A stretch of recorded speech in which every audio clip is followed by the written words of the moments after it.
नमस्कार दोस्तों, target with PS Parihar channel में आपका स्वागत है। सुबह के इस वीडियो में ऐसी सूचनाएं होती हैं जो विभिन्न समाचार पत्रों पर छाई हुई होती हैं और विद्यार्थियों के लिए आवश्यक होती हैं। तो आइए शुरू करते हैं और देख लेते हैं कि आज के इस वीडियो में ऐसी कौन कौन सी सूचनाएं हैं। लेकिन आगे बढ़ने से पहले एक बात और कर लें कि केंद्र सरकार और राज्य सरकार का विद्यार्थी लगातार विरोध कर रहे हैं, डिजिटल स्ट्राइक कर रहे हैं और सोशल मीडिया पर छात्रों का गुस्सा इस समय चरम पर है। पहले इसकी बात करेंगे और उसके बाद में आज के समाचार पत्रों की बात करेंगे। मैं छात्रों के अभियान पर लगातार वीडियोस बना रहा हूं और उसी के बारे में ये समाचार भी है। लिखा सोशल मीडिया में बेरोजगारों का गुस्सा दिख रहा है चरम पर। यूट्यूब के बाद में जो विद्यार्थी हैं वो आ गए हैं ट्विटर पर और ट्विटर पर लगातार जो सरकार के ट्विटर हैंडल है उस पर इसका विरोध कर रहे हैं अपने कमेंट्स के द्वारा। लिखा है कि नौकरी की इच्छा को लेकर के वर्षों से प्रतियोगिता परीक्षा की तैयारी करने वाले विद्यार्थियों की आशा अब टूट रही है।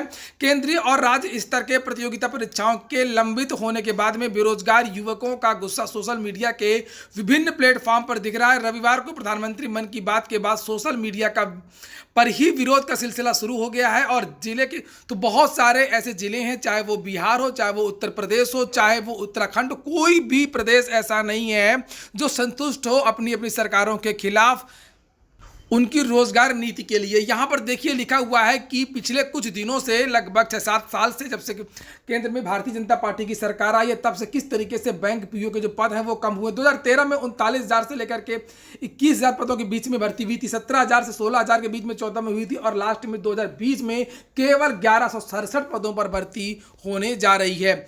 इसी तरीके से यहाँ पर रेलवे के बारे में लिखा हुआ है कि आरआरबी एनटीपीसी में 13 तरीके की पोस्ट हैं और क्लर्कों की भर्तियां हैं, गुड्स गार्ड की भर्तियां हैं और बहुत सारी भर्तियां हैं। ये सब भर्तियां पूरी रुकी हुई हैं। अगर बिहार की बात करें तो बिहार में बहुत सारे जो रिजल्ट हैं वो भी पेंडिंग है। विद्यार्थी आज आ गए हैं, ऊब गए हैं सरकार की नीति के खिलाफ। चाहे वो रेलवे की परीक्षा हो, चाहे वो उत्तर प्रदेश की अगर बात करें तो टीजीटी पीजीटी की पुरानी भर्ती हो या नई भर्ती हो, एडेड जूनियर हाई स्कूलों की भर्ती हो, समीक्षाधिकारी साख समीक्षाधिकारी की नई भर्ती का विज्ञापन हो। बताया जा रहा है कि लगभग 1150 पद जो समीक्षाधिकारी साख समीक्षाधिकारी के खाली हैं, लेकिन उस पर भर्ती नहीं की जा रही है। इसी तरीके से विद्यालयों में बाबुओं की एक भर्ती आनी है, उसके बहुत सारे पद खाली हैं। 7-8 हज़ार पद लेखपालों के खाली हैं, दरोगा के लगभग 9,000 पद खाली हैं, शिक्षकों के लगभग 3 लाख पद खाली हैं, LTGIC के लगभग 4,000 पद खाली हैं और UPSSC की 22 भर्तियों के परिणाम रुके हुए हैं। इसके विरोध में देखिए लिखा ताली थाली बजाकर बेरोजगार युवा सरकार तक पहुंचाएंगे अपनी आवाज, ये कल ही होना है। लिखा देश में बढ़ती बेरोजगारी और सरकार द्वारा भर्ती प्रक्रिया में लेट लतीफी से परेशान बेरोजगार युवकों ने अब ताली और थाली बजाकर के सरकार तक अपनी बात पहुंचाने का निर्णय लिया है। 5 सितंबर को शिक्षक दिवस पर शाम 5 बजे बेरोजगार युवक 5 मिनट तक थाली और थाली बजा करके सरकार की नीतियों का विरोध करेंगे। कार्यक्रम की सफलता को लेकर के प्रतियोगी छात्र एकता के बैनर तले सोशल मीडिया, फेसबुक, व्हाट्सएप तो बहुत सारे ऐसे जो विभाग हैं उनके पद खाली हैं। उनसे पहले जो भर्तियां लंबित हैं उनके परिणाम जारी नहीं किए जा रहे हैं। बहुत सारे ऐसे परिणाम आ चुके हैं जिनकी नियुक्तियां नहीं की गई हैं। हाई कोर्ट का रिजल्ट, विद्यार्थी इसके लिए लगातार धरना प्रदर्शन कर रहे हैं। सरकारें तो सरकारें, हाई कोर्ट खुद ही विद्यार्थियों की नियुक्ति नहीं दे रहा है और इनकी इनका जो परिणाम है, फाइनल परिणाम लगभग 1.5 से 2 साल पहले आ चुका है। ये देखिए इलाहाबाद हाईकोर्ट की एक भर्ती हुई थी, विद्यार्थी इसके लिए आंदोलन कर रहे हैं और ये आंदोलन कल का ही है।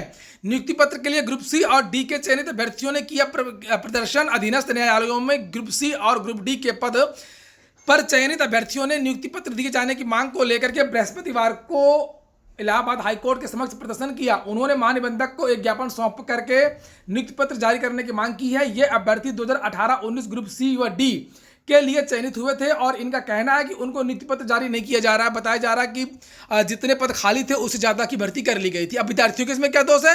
विद्यार्थियों को जल्दी से जल्दी कहीं ना कहीं किसी न किसी पद पर उनकी नियुक्ति की जानी चाहिए। यहाँ पर लिखा है कि जिसमें ग्रुप सी के 1452 पदों पर, ग्रुप डी के 1515 पदों पर अंतिम रूप से विद्यार्थी चयनित हुए थे। दोनों ग्रुपों में आधे चयनित अभ्यर्थियों को नियुक्ति 2019 में दी गई है और आधे से ज़्यादा लोगों की नियुक्ति अभी तक नहीं कराई गई है। इसके विरोध में अभ्यर्थियों ने प्रदर्शन किया। मुझको भी बहुत सारे विद्यार्थियों ने ईमेल किया है और मेरे व्हाट्सएप ग्रुप में कमेंट के माध्यम से बताया है सर उनका चयन लगभग 1.5 वर्ष पहले हो गया था लेकिन अभी तक उनकी नियुक्ति ही नहीं हो पा रही है। इसी तरीके से पॉलिटेक्निक जो संस्थान है उनकी तो मान्यता ही खत्म होने वाली थी क्योंकि वहाँ पर अध्यापक ही नहीं थे, बिल्कुल अध्यापक ही नहीं थे और ये कहा गया था कि अगर अगर अध्यापक नहीं होंगे तो जो ऐसे संस्थान है उनको या तो प्राइवेट कर दिया जाएगा या तो उनकी मान्यता समाप्त हो जाएगी। डर के मारे जो थके हुए रिटायर जो शिक्षक हैं उनकी नियुक्ति राज्य सरकार अब करने जा रही है। जो पढ़े लिखे बीटेक किए रोड पे टहल रहे हैं, इंजीनियर चाय वाला के नाम से घूम रहे हैं, मगर उनकी नियुक्ति नहीं हो रही है। लिखा है यूपी पॉलिटेक्निक संस्थानों में होगी 1000 शिक्षकों की भर्ती, और नीचे लिखा है कि उत्तर प्रदेश में पॉलिटेक्निक संस्थानों में शिक्षकों की कमी नहीं रहेगी। इसी सत्र से 1000 से ज़्यादा नए शिक्षक मिलने जा रहे हैं। ये इसलिए भर्ती आनन फानन में करवाई जा रही ताकि संस्थान जो है उनकी मान्यता समाप्त ना हो जाए और वो बंद ना हो जाए। लिखा है सभी अनुभवी हैं। अनुभवी क्यों नहीं होंगे जब 60 साल से ज़्यादा के हैं। राजकीय पॉलिटेक्निकों से बतौर शिक्षक रिटायर भी हो चुके हैं। जो सरकारी पॉलिटेक्निक संस्थान है वहाँ से रिटायर भी हो चुके हैं। प्रदेश भर के 147 राजकीय और 18 अनुदानित पॉलिटेक्निक में प्रवक्ताओं के 2417 व प्रधानाचार्य और विभागाध्यक्षों के 365 पद खाली हैं। इन पर रिटायर शिक्षकों को भर्ती किया जा रहा है। जब रिटायर हो चुकी है तो भर्ती क्यों किया जा रहा है भैया, ये तो रिटायर्ड हट है। दोस्तों आगे बढ़ने से पहले एक बात और बता दूं, आप लोग जो आजकल की जो वीडियो आ रहे हैं उनको लाइक अवश्य कर दिया करें। आप लोग जितना वीडियो देखते हैं उस हिसाब से लाइक नहीं करते हैं, और अगर शेयर कर सकते हो तो विभिन्न व्हाट्सएप ग्रुप्स में, फेसबुक इत्यादि में शेयर भी कर दिया करें। तो इतनी बेशरम सरकार है, इतनी बेशरम सरकार है कि उसको पता है कि राज्य में कितने विद्यार्थी बीटेक करके घूम रहे हैं, एमटेक करके घूम रहे हैं, उनकी नियुक्ति नहीं की जा रही है। और जब एनसीटीई ने डांटा कि हम जो है AICTE जो प्राविधिक जो शिक्षा होती है उसकी सबसे बड़ी संस्था होती है, जिस तरीके से NCTE होती है शिक्षकों के लिए, उसी तरीके से जो पॉलिटेक्निक संस्थान है, इंजीनियरिंग संस्थान है, उसके लिए होती है AICTE। यहां पर लिखा है AICTE ने बंद करने की चेतावनी दी थी। शिक्षकों की कमी से नाराज अखिल भारतीय तकनीकी शिक्षा परिषद ने प्राविधिक शिक्षा परिषद को चेतावनी दी थी कि यदि जल्द से जल्द शिक्षकों की संख्या न बढ़ाई गई तो मानक न पूरे करने वाली संस्थाओं को बंद कर दिया जाएगा। इस डर की वजह से जो थके हुए रिटायर बीमार जो शिक्षक हैं उनकी नियुक्ति की जाएगी। अब वहां पे वो लोग बैठ के विद्यालय में क्या करेंगे ये आप ही जान सकते हैं। 25,000 रुपये वेतन देंगे। लिखा है सूची लगभग तैयार हो गई है। ऐसे में सत्र शुरू होते ही सभी रिटायर शिक्षक हाथ में चाक लेकर पढ़ाते दिखेंगे। संविदा पर हो रही इस भर्ती में रिटायर प्रिंसिपल, विभागाध्यक्ष और व्याख्याता शिक्षण कार्य कर सकते हैं। उन्हें 25,000 रुपये हर महीने वेतन दिया जाएगा। अब विद्यार्थी ही सरकार को रिटायर करेगी, केवल विद्यार्थी उसी का इंतजार कर रहे हैं किसी तरीके से 1 साल चला जाए। और इसके बाद में एक और घोषणा की है मुख्यमंत्री ने कि उत्तर प्रदेश में एक होगी भर्ती एजेंसी। बाबा करते रहो आप घोषणा। लिखा मुख्यमंत्री योगी ने कहा कि केंद्र की तरफ राज्य में भी एक ही संस्था संचालित करे और सभी भर्ती परीक्षाएं। यूपी में एक होगी भर्ती एजेंसी। तो मुझे नहीं लगता है कि इस भर्ती एजेंसी का उद्घाटन इस मुख्यमंत्री के द्वारा हो पाएगा। चूंकि आप लोगों ने देखा होगा कि भर्तियों के मामले में जो उत्तर प्रदेश के मुख्यमंत्री घोषणा करते हैं वो कितनी देर में उन चीज़ों में अमल होता है। इन्होंने पीईटी के बारे में लगभग 6-7 महीने पहले कहा था कि उत्तर प्रदेश में एक पीईटी होगा और उसके द्वारा जो UPSSC की भर्तियां हैं वो कंप्लीट की जाएंगी। पीईटी मतलब उसी तरीके से जिस तरीके से टीईटी का सर्टिफिकेट होता है प्री का, उसी तरीके से एक पीईटी होगा। लेकिन अभी तक उसके बारे में तो कोई चर्चा ही नहीं, उसके कोई विज्ञापन नहीं, कोई नियमावली नहीं, कोई नोटिस नहीं, कोई सिलेबस नहीं। उसी तरीके से अब ये एजेंसी की उन्होंने घोषणा की है। जिस तरीके से पीईटी के नाम पर भर्ती को 1 साल से रोक के रखा है UPSSC की, उसी तरीके से अब इस भर्ती एजेंसी के बारे में भी भर्तियां रुक सकती हैं। यहां पर लिखा मुख्यमंत्री योगी आदित्यनाथ ने केंद्र सरकार की भांति राज्य में भी सीधी भर्ती परीक्षाओं के संचालन के लिए एक एजेंसी के गठन का निर्देश दिया है। गुरुवार को तो इन्होंने एक घोषणा की है। कल ही इसके बारे में मैंने एक वीडियो बनाया था जिस तरीके से केंद्र सरकार ने कहा है कि एक उनकी एजेंसी होगी और NTA वही परीक्षा करवाएगी, CET इत्यादि की। उसी तरीके से उत्तर प्रदेश में भी एक भर्ती एजेंसी होगी, अपनी खुद की एजेंसी होगी और वही एजेंसी सभी परीक्षाएं करवाएगी।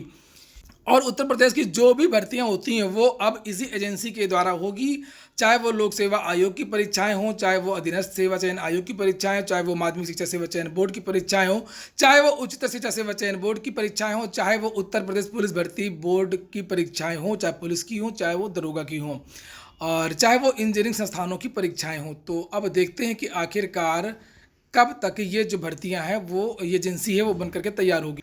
अगली सूचना है तदर शिक्षकों को राहत। सुप्रीम कोर्ट ने भी एक हाल ही में एक ऑर्डर दिया है कि जो 2000 से में जिनकी नियुक्तियाँ हुई थी तदर्थ शिक्षकों की मैनेजमेंट के द्वारा, उनको शून्य कर दिया गया है, उनको हटा दिया गया है।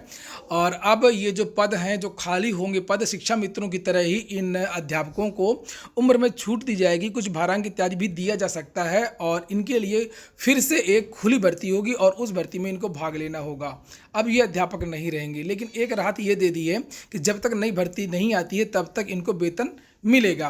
लिखा है सुप्रीम कोर्ट ने मान्यता प्राप्त इंटर कॉलेजों में नियुक्त तदर्थ शिक्षकों को बड़ी राहत दे दी है। कोर्ट ने उनकी सेवा बहाली और वेतन के संबंध में स्पष्ट किया है कि ऐसे सभी शिक्षक जो संविदा पर कार्यरत हैं उन्हें तब तक सेवा से न निकाला जाए जब तक आयोग नई नियुक्ति नहीं कर लेता है। न्यायालय ने कहा कि ऐसे सभी शिक्षकों को भर्ती में मौका और वेटेज दिया जाए। कोर्ट ने राज्य सरकार और आयोग से उम्मीद जताई है कि नियमित नियुक्तियां जल्दी हो जाएंगी। इलाहाबाद हाईकोर्ट ने 17 दिसंबर 2015 को अभिषेक त्रिपाठी बनाम उत्तर प्रदेश राज्य मामले में ऐसी सभी नियुक्तियों को अवैध करार दे दिया है, जिसके बाद यह मामला सुप्रीम कोर्ट चला गया था। तो बहुत सारे विद्यार्थी कल पूछ रहे थे कि जो टीजीटी पीजीटी की नई भर्ती आने वाली है सितंबर या अक्टूबर के महीने में, जो कहा जा रहा है कि वेबसाइट बनकर के तैयार हो रही है और उसी से अब ये नई भर्ती टीजीटी की आएगी, तो क्या ये पद उसमें जोड़ेंगे? तो बिल्कुल नहीं जोड़ेंगे।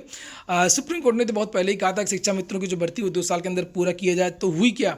इसी तरीके से अब इन अध्यापकों के लिए एक नई भर्ती आ सकती है टीजीटी पीजीटी की, लेकिन वो इस भर्ती से भिन्न हो सकती है। ये भर्ती जो है आपकी आ जाएगी इसी महीने लास्ट में आ जाएगी या अक्टूबर के महीने में आ जाएगी। विद्यार्थियों को चूंकि आंदोलन चरम पर है और हो सकता है कि इसका भी कुछ दबाव देखने को मिले या राज्य सरकार इसके बारे में दिशा निर्देश दे, लेकिन जो तदर्थ शिक्षकों की भर्ती वो इस पे ऐड नहीं होगी, उसके लिए एक अलग भर्ती आ सकती है। इसके बाद में एक और सूचना, बहुत सारे विद्यार्थी इसके बारे में भी पूछ रहे थे, क्योंकि ये कल के समाचार पत्रों में ये सूचना आई थी। लिखा 12वीं तक के शिक्षकों के चयन में टीईटी होगी अनिवार्य। अभी नहीं, जब नई शिक्षा नीति लागू हो जाएगी पूरी तरीके से, नए आयोग से जब नई भर्ती आएगी उसके बाद में ये लागू होगा। लिखा है प्रदेश में पूर्व प्राथमिक से लेकर के 12वीं तक यानी टीजीटी पीजीटी तक पढ़ाने वाले शिक्षकों के चयन के लिए शिक्षक पात्रता परीक्षा टीईटी अनिवार्य करने की तैयारी है। डीजी स्कूल विजय किरण आनंद ने नई शिक्षा नीति को लेकर के जिलाधिकारियों को भेजे पत्र में इसको रेखांकित किया है और जिलों से शिक्षा नीति को लेकर के 5 से 25 सितंबर तक पंचायतों तक अभियान चलाने को कहा गया है। तो ये अभी नहीं होगा, लेकिन होगा, आगे चल करके जरूर होगा। 12वीं और 10वीं के लिए एक अलग से टीईटी करवाई जाएगी। तो ठीक है दोस्तों, ये हो गया आज का वीडियो अगर आपको अच्छा लगा हो, आपके काम का हो, तो लाइक अवश्य कर दिया करें। बहुत बहुत धन्यवाद।